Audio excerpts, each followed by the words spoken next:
জিরে, আজওয়াইন, সর্ষে, কারি পাতা, হিং, তেজপাতা আর চীনাবাদাম ভাজা,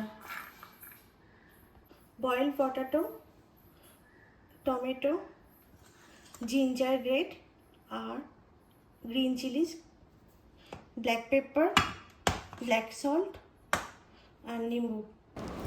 একটা কড়াইয়ের মধ্যে ঘি গরম করে 1 চামচ দিয়ে দিলাম। ঘিটা গরম হতে আমি ফোড়নগুলো যেগুলো রেডি করেছিলাম সেগুলো সব দিয়ে দিলাম। সেগুলো যখন ফাটতে শুরু করলো তখন আমি আগে থেকে কেটে রাখা টমেটো, আদা এবং লঙ্কাটাও দিয়ে দিলাম।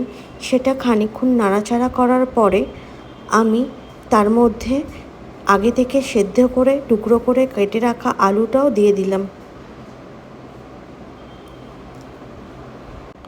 আলুটা খানিকক্ষণ নাড়াচাড়া করার পরে আমি রাত্রিবেলা ভিজিয়ে রেখেছিলাম সাবুদানা, সেটা জল ঝরিয়ে তারপরে ওই আলুর মধ্যে আমি সেই জল ঝরানো সাবুদানাগুলো দিয়ে দিলাম।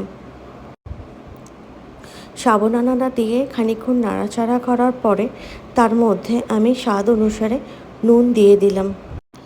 ফ্রেন্ডস, তোমরা যদি চাও এটা ঘিয়ের বদলে সাদা তেল দিয়েও এই রান্নাটা করতে পারো, কিন্তু ঘি দিয়ে বানালে এর স্বাদটা বেশি ভালো লাগে। ফ্রেন্ডস, আলুটাকে মশলার সাথে অতি অবশ্যই ভালো করে ভেজে নেবে। আলুটা ভালো করে ভাজা হলে এটা না খুব ভালো খেতেও লাগে, এর গন্ধটাও খুব ভালো আসে। এটা একবার ট্রাই করে তোমরা দেখো, খুব ভালো লাগবে। যে কোনো উপবাসের দিনে এই সহজ রান্নাটা খুবই সুন্দর খেতে লাগে। আর এর মধ্যে আমি অল্প করে নুন এবং গোলমরিচ মিশিয়ে দিলাম। তোমরা চাইলে একটু চাট মশলাও দিতে পারো, আমি এতে ব্যবহার করিনি, কিন্তু তোমরা চাইলে করতে পারো।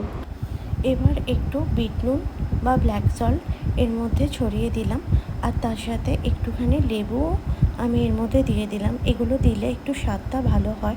তোমরা চাইলে একটু চাট মশলাও এর মধ্যে দিতে পারো। আমার তৈরি হয়ে গেল উপবাসের দিনে সাবুদানার খিচুড়ি। আর এটা ট্রাই করে বলো কেমন লাগলো। Thank you.